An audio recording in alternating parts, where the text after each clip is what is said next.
বাংলাদেশি দাদা না আসলে না কলকাতা সব ভুকা মরে যাবে। ধসে পড়েছে কলকাতার ব্যবসা।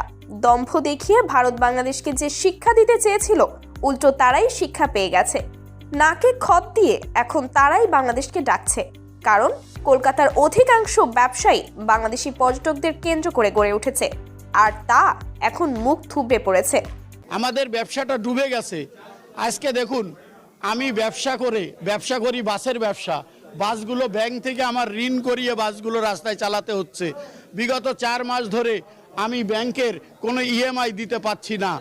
বিশ্ব বাজারে যখন সকল দেশের মধ্যে আন্তঃসম্পর্ক নির্ভর করে বাণিজ্যের মাপকাঠির উপর, ঠিক তখন মোদী প্রশাসনের ভুলে ভারত হারাচ্ছে তাদের সবথেকে বড় আন্তর্জাতিক বাণিজ্য বাজার।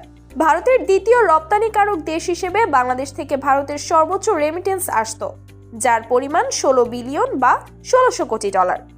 বাংলাদেশি পর্যটকদের অভাবে কলকাতায় এখন হাহাকার শুরু হয়েছে। বাংলাদেশিদের ভিসা না দিয়ে এখন উল্টো বিপাকে পড়েছে ভারত।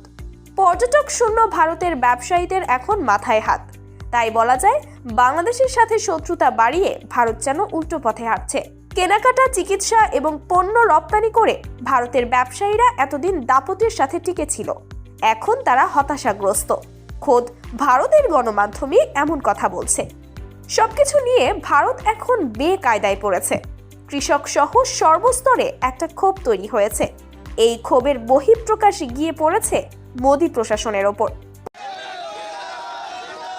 আপনারা আসুন, আপনার ভাই আমি, আপনার ভাই আমরা ইন্ডিয়ান, সবাই আছি।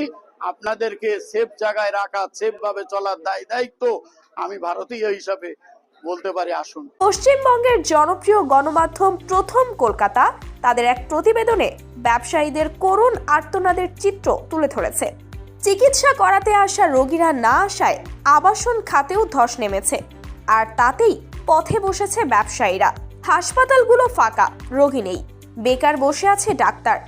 হাসপাতালে মালিকরা বলছেন, এভাবে চলতে থাকলে তাদের ব্যবসা গুটিয়ে ফেলতে হবে।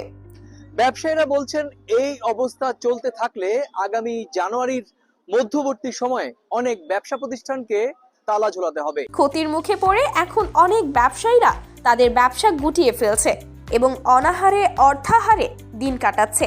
সবচেয়ে ক্ষতির মুখে আছে নিউ মার্কেটের ব্যবসায়ীরা। দিল্লি প্রথমে ভেবেছিল তারা বাংলাদেশকে উড়িয়ে দেবে, কিন্তু ডক্টর ইউনূস যে মানের আন্তর্জাতিক ব্যক্তিত্ব, রাজনীতি এবং কুচকৌশলে যে তার ধারের কাছেও কেউ নেই, দেরিতে হলেও তা বুঝে গেছে দিল্লি।